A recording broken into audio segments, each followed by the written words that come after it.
కృష్ణుడి కొత్త ఆరంభం.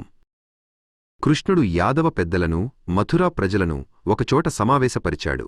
అతని ముఖంలో ఆందోళనతో పాటు ఒక కొత్త ఆశ కూడా కనిపించింది. ప్రియమైన వారలారా, అన్నాడు గంభీరమైన స్వరంతో, మనం ఎన్నో యుద్ధాలను చూశాం. జరాసంధుడి క్రూరత్వం వల్ల మన భూమి రక్తంతో తడిసిపోయింది. ప్రజల కళ్లలో భయం, అనిశ్చితి కనిపించాయి. ఒక వృద్ధ యాదవుడు, గర్గాచార్యుడు, ముందుకు వచ్చి, కృష్ణా, మరి మనకు మార్గం ఏమిటి?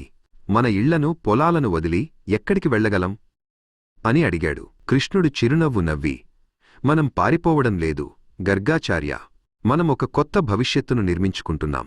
శత్రువు చేరలేని సముద్రం మధ్యలో ఒక అద్భుతమైన నగరాన్ని నిర్మిద్దాం. అక్కడ మన పిల్లలు యుద్ధభయం లేకుండా పెరుగుతారు అని చెప్పాడు. ఆ మాటలు విన్న ప్రజలలో ఒక కొత్త ఉత్సాహం కలిగింది. సముద్రం మధ్యలో నగరమా? అదెలా సాధ్యం? వారి సందేహాలను కృష్ణుడు గ్రహించాడు. అతను కళ్ళు మూసుకుని దేవశిల్పి విశ్వకర్మను ప్రార్థించాడు. కృష్ణుడు కళ్ళు తెరిచి ప్రజలవైపు చూశాడు. అదిగో మన కొత్త ఇల్లు, దాని పేరు ద్వారక అని ప్రకటించాడు. ప్రజలు ఆశ్చర్యంతో, ఆనందంతో ఆ అద్భుతాన్ని చూశాడు. మథుర నుండి ద్వారకకు ప్రయాణం మొదలైంది. యాదవులు తమ కుటుంబాలతో, పశువులతో, తమకు ప్రియమైన వస్తువులతో కొత్త ఆశతో బయల్దేరారు. కృష్ణుడు, బలరాముడు వారికి ముందుండి దారి చూపించారు. వారు ద్వారక చేరుకున్నప్పుడు వారి కళ్లను వారే నమ్మలేకపోయారు. అది కేవలం నగరం కాదు, స్వర్గం భూమిపైకి వచ్చినట్లు ఉంది. విశాలమైన వీధులు, అందమైన ఉద్యానవనాలు, ఎత్తైన భవనాలు వారికి స్వాగతం పలికాయి. ప్రజలు తమ కొత్త ఇళ్లలోకి ఆనందంగా ప్రవేశించారు.